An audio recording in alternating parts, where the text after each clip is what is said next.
been avoiding for many years now because it was out of season. It's no longer out of season, and that's unfortunate. It'll make any of man's conflicts seem like nothing.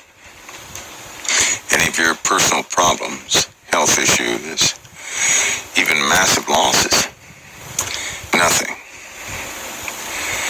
It is the single most trying event humanity could ever endure. And it's happening again. It will unfold. Many of you will see it. I don't know if you'll endure the entirety of it. That's not up to any man to give you that, but humanity is about to be thrust into a set of circumstances that will cause a child's hair to turn gray instantly. You know, that happens when children go through massive amounts of fear. Fear that a terrorist can't put a child through that much fear. There is no event on earth that could put a child through that much fear. See, partially, children have been frightened of other people so much, gray streaks would form in their hair. Permanent gray streaks. Patches of gray. Many have witnessed that happen to children. And we're talking about kids at the age of 4 or 5 who will be so frightened a gray patch of hair forms. Maybe some of you have been witness to that, but we're talking about something that will make the whole head of a child to turn gray. It does not require an extensive amount of comprehension, understanding, because they will hear it, feel it.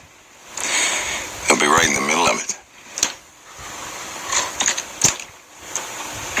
And it's time we go over some historical precedents, biblical precedents,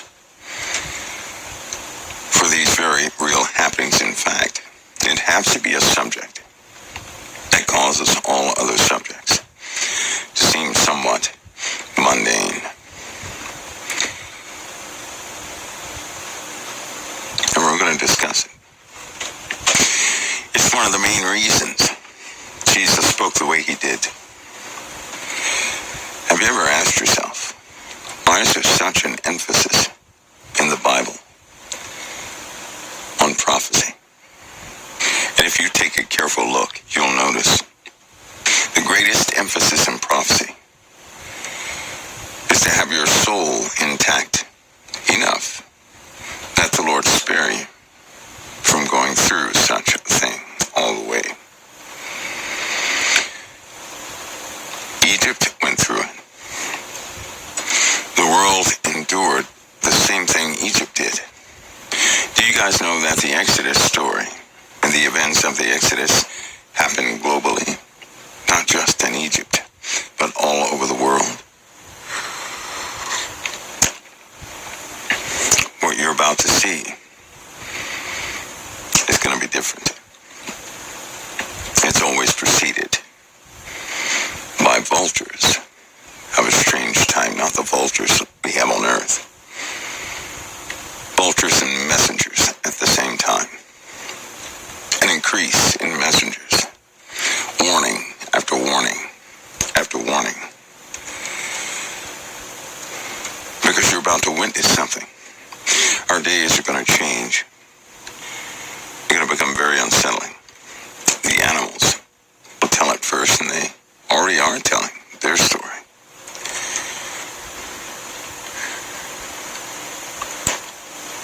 But I'll give you a small hint. The dust and the winds are on the way. Fire will accompany the dust and the winds. All of us are going to be here when the dust comes. The dust at first,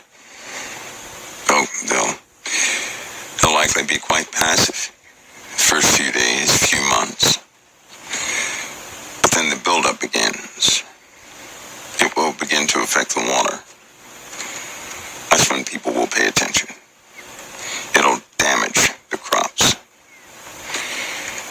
Lord wanted us ready by way of our spirits, for real, not just for show, for real. That our children's children, whomever it would be that would endure this cycle, that they would be prepared. Here's a question. Have we been properly prepared for the truth of what will actually come according to the Word of God? Because every single civilization spoke the exact same thing. Every single civilization warned of the exact same thing. And by and large, most have not really touched base with this subject. See, it's kind of, it doesn't have an impact, does it, to say something is coming and it's going to affect the earth. There's no impact there. But if you inspect Egypt and you look at the writings of the Canaanites, the writings that were over here in America, because during that time, there were two dynasties in America. I know that some of you guys are steeped in the falsehoods of history, but I won't debate if there was or was not certain cultures in certain places. That's not what the point of this is for. It's not to compete with anybody else's speeches or broadcasts or history or presentations, whatever the case is. But we'll have a set of our own, very detailed and insightful broadcasts that'll discuss some very real